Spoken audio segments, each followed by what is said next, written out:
There are villains and then there is this guy। तो आज हम जिस बंदे की बात करने वाले हैं उसने अपने खौफ से इस पूरी दुनिया को अपने घुटने पर ला दिया था। जितने लोगों को इसने मारा है तुम गिन क्या सोच भी नहीं सकते। और ऐसे ही करते करते ये 17 साल का लड़का इस नई दुनिया का भगवान बन जाता है। साथे स्टडी अबाउट लाइट याग्मी। लाइट का कैरेक्टर लगता है सिंपल दिखने में, लेकिन अगर तुम इसे सही से समझोगे तब तुम्हें इसकी कॉम्प्लेक्सिटी के बारे में पता चलेगा। क्योंकि हर इवेंट के बाद इसके कैरेक्टर में चेंजेस आते हैं और ये चेंजेस हमें रियलाइज इसलिए नहीं होते क्योंकि ये खुद लाइट तक को रियलाइज नहीं होते कि वो चेंज हो रहा है। जो बंदा कभी क्रिमिनल्स को खत्म करना चाहता था उसे रियलाइज ही नहीं होता कि कब वो क्रिमिनल बन गया। तो हमारी स्टोरी स्टार्ट होती है हमारे मेन कैरेक्टर लाइट यागामी से, जो कि एक 17 साल का स्कूल जाने वाला लड़का है। अब प्रॉब्लम क्या है लाइट की लाइफ में कि उसके पास कोई प्रॉब्लम नहीं है। वो पढ़ाई में इतना स्मार्ट है कि उसे पेपर्स की चिंता नहीं है। वो इंट्रोवर्ट है तो उसका कोई दोस्त भी नहीं है और ना ही वो किसी के साथ रिलेशन में है। और अब एक ही तरह का रूटीन जी के लाइट काफी बोर हो रहा था। वो सिर्फ अपनी जिंदगी काट रहा था, जी नहीं रहा था। अब ऐसे ही कहीं दूर दूसरी दुनिया में, जिसे हम शिनिगामी वर्ल्ड भी कहते हैं, वहाँ एक शिनिगामी था रियुक, जो कि लाइट की तरह ही अपनी जिंदगी से ऊब चुका था और इसीलिए वो अपनी डेथ नोट ह्यूमन वर्ल्ड में गिरा देता है, जिसे कोइंसिडेंटली लाइट यागामी उठाता है। और अब इस डेथ नोट की वजह से लाइट को अपनी जिंदगी का एक मकसद मिलता है, एक ऐसी नोटबुक जिसमें नाम लिखकर तुम किसी भी इंसान को मार सकते हो।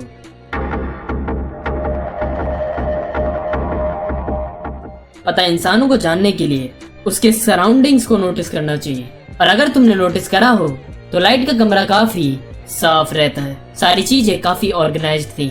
ये दिखाता है कि वो काफी डिसिप्लिन्ड है और हर चीज उसे नीट एंड क्लीन पसंद है। अब ऐसे ही लाइट बाहर की दुनिया को भी देखता है और उसे जो गंदा कर रहे थे वो थे क्रिमिनल्स। लाइट को पता था जब तक हम कचरे को हटाएंगे नहीं रूम साफ कैसे होगा। तो बस इसीलिए लाइट क्रिमिनल्स को मारना चालू कर देता है और उन 5 दिनों में इतने क्रिमिनल्स मारता है कि दुनिया वालों को भी पता चल जाता है कि ये सब हार्ट अटैक से नहीं हो रहा, कोई ना कोई तो इसके पीछे है। और जब लाइट के ऊपर ये डेथ नोट की पावर्स उस पर हावी होने लगती है तो अब वो सिर्फ इस दुनिया को साफ नहीं करना चाहता था, बल्कि अब वो इस नई दुनिया का भगवान बनना चाहता था। लेकिन फिर कहानी में ट्विस्ट आता है।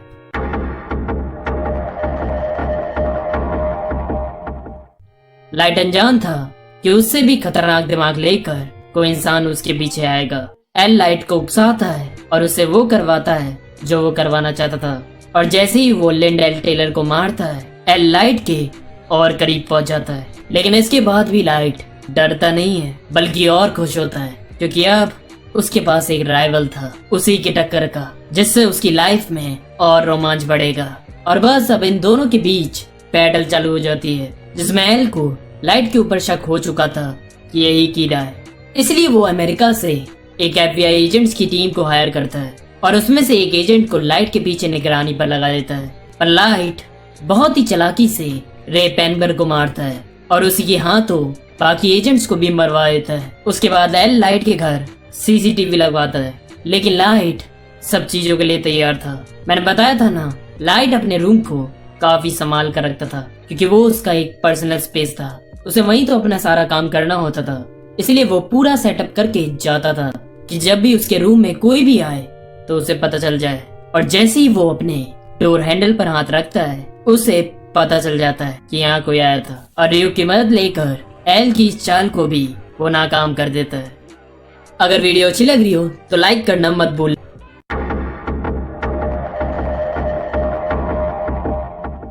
उसी बीच लाइट रे पेनबर्ग की फियांसे से मिलता है, जो एक फॉर्मर FBI एजेंट थी। और वहाँ पर भी लाइट फंस सकता था अगर वो एल तक पहुँच जाती, लेकिन लाइट इतना स्मार्ट होता है कि वो एक FBI एजेंट तक के दिमाग के साथ खेल जाता है और उसे मजबूर करके उसका असली नाम निकलवा लेता है। और ये बड़ा ही आइकॉनिक मोमेंट था जब वो उसे मारता है। इस सीन के बाद लाइट का कैरेक्टर और ज्यादा डार्क होने लगता है।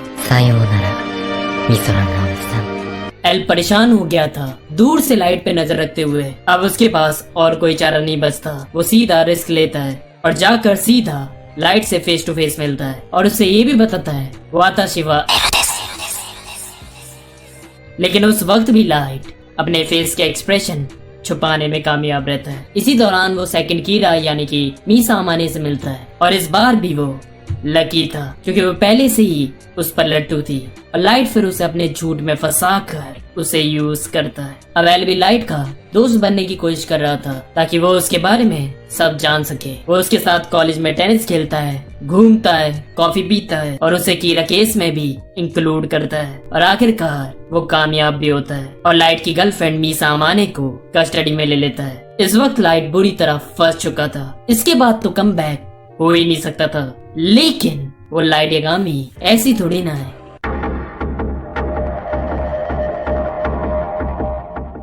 लाइट अब ऐसा प्लान बनाता है जो पूरे गेम को ही पलट देता है। अब लाइट क्या करता है, दोनों डेथ नोट्स को लेता है अपनी और मीसा की और उनके शिनिगामीज को स्विच कर देता है और ये वो किस लिए करता है ये तुम्हें आगे पता चलेगा। अब उसकी डेथ नोट यानी कि ओरिजिनल डेथ नोट जो है उसका शिनिगामी रैम है। वो उससे कहता है जाओ और इसे ऐसे बंदे को देना जो पावर का भूखा हो और दूसरी डेथ नोट को जमीन में गाड़ देता है। फिर वो जाकर कन्फेस करता है कि मुझे लगता है कि मैं ही गिरा हूँ और जेल में बंद हो जाता है और फिर अपनी ओनरशिप को भी छोड़ देता है जिससे उसकी सारी मेमोरीज गायब हो जाती हैं और अब वो पहले वाला लाइट यागामी बन जाता है। और फिर उसके बाद कम से कम 50 दिनों के बाद वो बाहर निकलता है क्योंकि बाहर अब एक नया कीड़ा आ गया था जिस पर उसकी डेथ नोट पहुंच चुकी है। फिर वो एल के साथ मिलकर उस नए कीड़ा को पकड़ता है और जैसे ही उसकी डेथ नोट उसके हाथों में आती है उसे सब याद आ जाता है। और अभी प्लान खत्म नहीं हुआ, उसने एक फेक रूल भी लिखवाया था रियूक से, 13 डे रूल, जिसमें लिखा था कि अगर तुमने एक बार डेथ नोट यूज की और उसके बाद अगर तुमने 13 दिन तक किसी का नाम उसमें नहीं लिखा तो तुम मर जाओगे। और मीसा और लाइट तो जेल में 50 दिनों तक बंद रहे थे। इसका साफ मतलब है कि वो दोनों निर्दोष हैं। और अभी भी प्लान खत्म नहीं हुआ, एल को भी तो मारना है।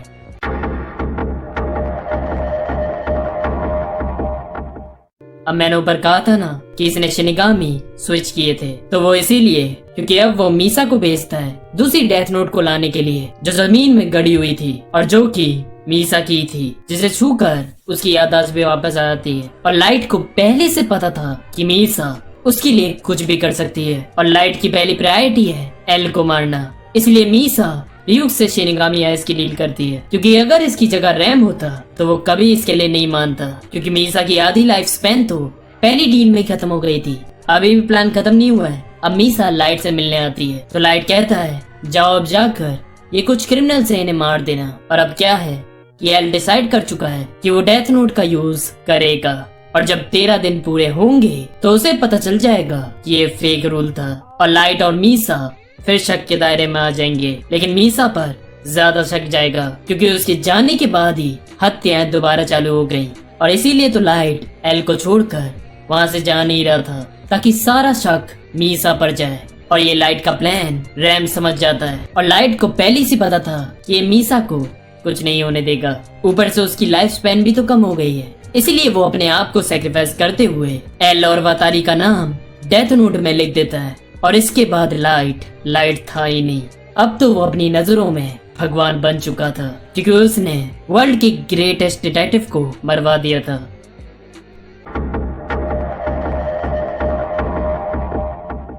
अब एल के मरने के बाद लाइट 5 साल तक इस दुनिया को अपने हिसाब से चला रहा था। उसे रोकने वाला अब कोई नहीं था और इसी की वजह से उसका ऑब्सेशन भी बढ़ रहा था। और फिर एंट्री होती है नियर और मेलो की। नियर अंदर से ही एनालाइज करते हुए काम कर रहा था, लेकिन मेलो हर तरफ हंगामा मचा रहा था जिसकी कोशिश में लाइट की बहन किडनैप होती है। एक डेथ नोट भी उसके पास चली जाती है और उसी दौरान उसके पापा की भी मौत होती है। लेकिन उस मोमेंट पर भी वो मेलो को रास्ते से हटाने की सोच रहा था। अब लाइट उस स्टेज पर आ चुका था जहाँ उसे किसी की नहीं पड़ी थी, फैमिली फ्रेंड्स कोई भी हो, वो बस किसी को भी यूज करके अपना मकसद पूरा करना चाहता था। देख रहे हो एक स्कूल का लड़का कितना डार्क हो चुका है। फिर वो अपनी फॉर्मर क्लासमेट क्योमी तकादा जो कि एक न्यूज रिपोर्टर थी उसका यूज करता है और उसके जरिए मेलो को मरवा देता है और उसके बाद तकादा को भी बुरी तरह जलाकर मार देता है। ये मोमेंट मुझे सबसे ज्यादा डार्क लगा था। इस वक्त तक लाइट को भी रियलाइज नहीं हो रहा था कि उसका ऑब्सेशन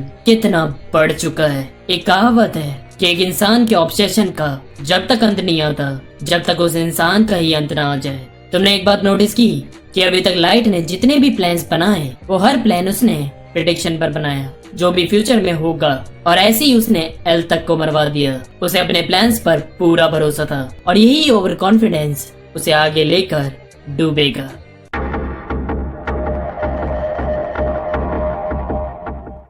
अभी लाइट नियर के सामने डिसएडवांटेज पे था क्योंकि एल आधे से ज्यादा केस खुद ही सॉल्व कर चुका है और लाइट पूरे दिन नियर की निगरानी में रहता था। इसलिए उसने दूसरा कीड़ा बनाने की सोची और वो चुनता है मिकामी को और उसे यूज करके उससे क्रिमिनल्स को मरवाता है। ये बहुत ही रिस्की टास्क था, लेकिन फिर भी लाइट ये चांस लेता है और वो इसमें कामयाब भी हो रहा था। वो अपने प्लान में एक इल्यूजन बनाता है जिसमें वो नियर को फंसाने की भी कोशिश करता है और वो उसमें कामयाब भी हो गया था। जनवरी 26 को वो सब वेयर हाउस में मिलते हैं, लेकिन मैंने कहा ना, रिस्क मूव।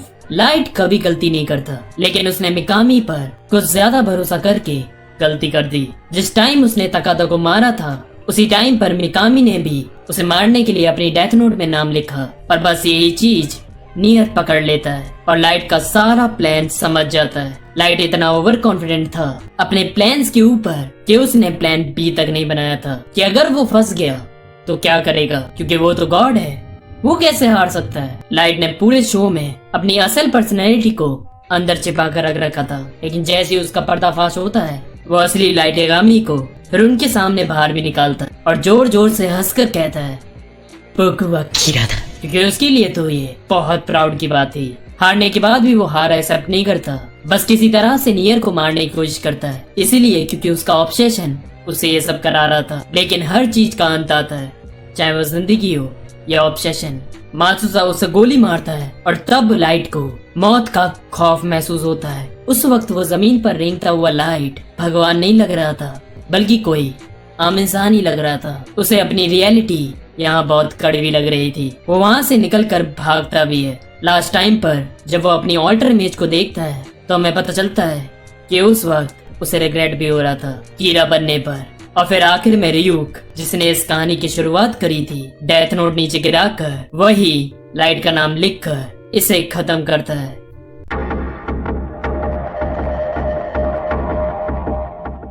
मैंने ऊपर भी बताया था कि इसका कैरेक्टर जितना सिंपल दिखने में है उतना समझने के बाद नहीं। लाइट जितने ज्यादा लोगों को मारता है ये और भी ज्यादा डार्क होता जाता है। कभी कभी सीन्स में इसकी आंखों को लाल दिखाकर वो हमें बताने की कोशिश करते हैं कि there is a monster inside him. जो बंदा पहले डेथ नोट के पेज को सिर्फ फाड़ कर यूज करता था वो बाद में उन्हें घड़ी तक में छुपा कर रखने लगा। ये दिखाता है कि वो कितना ज्यादा डेथ नोट पर डिपेंड होने लगा था कि अब एक सेकंड के लिए भी वो उसे अपने से अलग नहीं कर सकता था। और आखिरी बात, जितनों ने भी डेथ नोट देखा है उनमें से ज्यादातर लोग चाहते थे कि लाइट जीते, इसके बावजूद कि हमें पता है कि वो कहीं ना कहीं गलत है, लेकिन उसके कैरेक्टर का इन्फ्लुएंस इतना तगड़ा था कि हम बाकी चीजें देख ही नहीं पा रहे थे। और हाँ, एक कहावत भी है कि किसी को मारने के लिए तुम्हें क्रेजी होने की जरूरत नहीं, बस तुम्हें लगना चाहिए कि तुम सही हो। और लाइट को भी यही लगता था कि वो सही है, वो जो भी कर रहा है भलाई के लिए कर। और यही ये कहानी खत्म होती है।